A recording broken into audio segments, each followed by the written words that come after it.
Hi everyone, it's Don. I found out some news about my stepdad.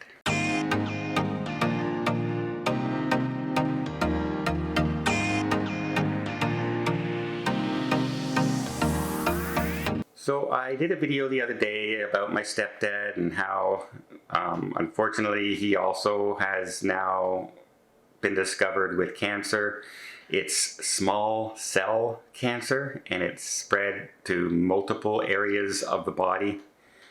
So much so now that at first we thought that they could do a certain chemo that would be pretty mild and it will help him a lot and it will prolong things perhaps 3 times as long, that kind of thing.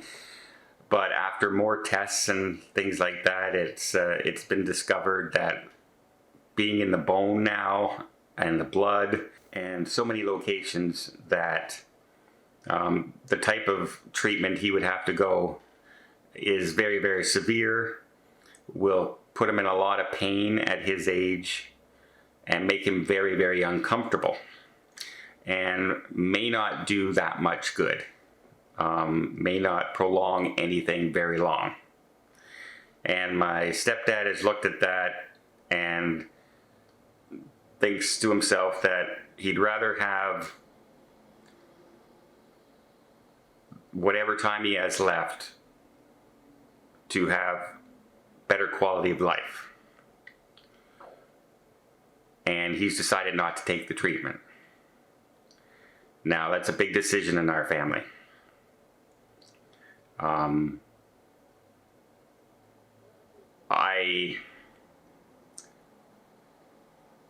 While I don't agree with not taking the treatment, I don't know directly from the doctor exactly how bad this would be.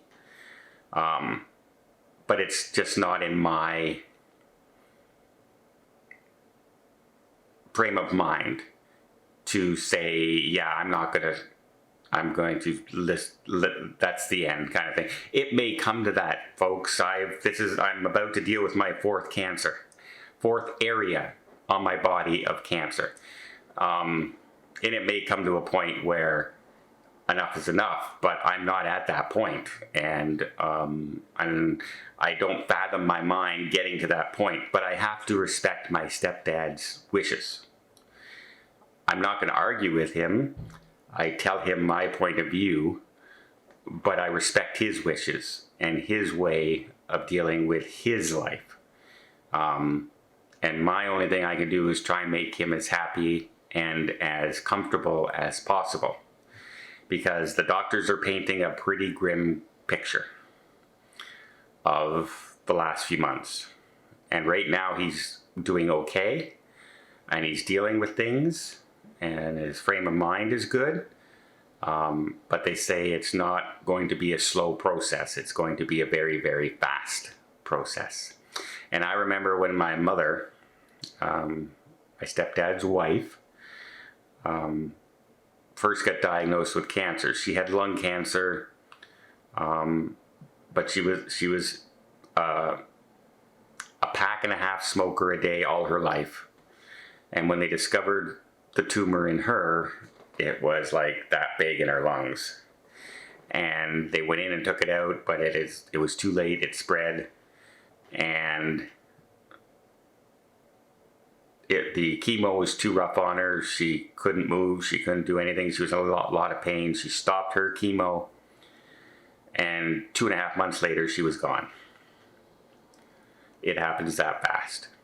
And I'm hoping that this goes on for a lot longer. And that my stepdad is comfortable.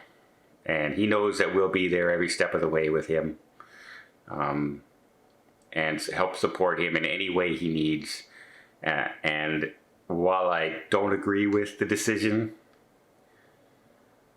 I will support him in every way possible. I can't grab him by the shoulders and drag him to the hospital and take his chemo and stuff like that. I'm not going to do that. I'm just going to be there for him for anything he needs. and it's going to be a rough situation over the next few months. So if I disappear for a week or so, you may know what has happened, and please understand why I'm not there. I'm not quitting YouTube or anything like that. I just might need some time to go and deal with family member and personal stuff like that. But again, thank you for all your well wishes, and everyone was praying for my stepdad and stuff like that. I really do appreciate it, and praying for me. But as you can see, I'm doing pretty well, right? I'm in no pain. I'm still traveling. I'm still doing everything. And I will deal with my surgeries when they come, and anything after that, no issues, at least for now. But my stepdad has it far worse than I do right now. And I'm still upset that this wasn't caught earlier. I really am with that. I wish he would have lived here in Ottawa, because I'm pretty sure my doctors would have caught this a lot sooner than his doctors did down there. It's just, but what can you do? When you live in a small town, you don't have all the facilities of a big city. And you have to live with that as well, unfortunately. So that's my update. My stepdad not doing too well, won't be taking the chemo, and we'll just have to be there, support him and love him, and try and make his last months on here as happy and as peaceful as possible. Because what else could you do? Just be there for your family.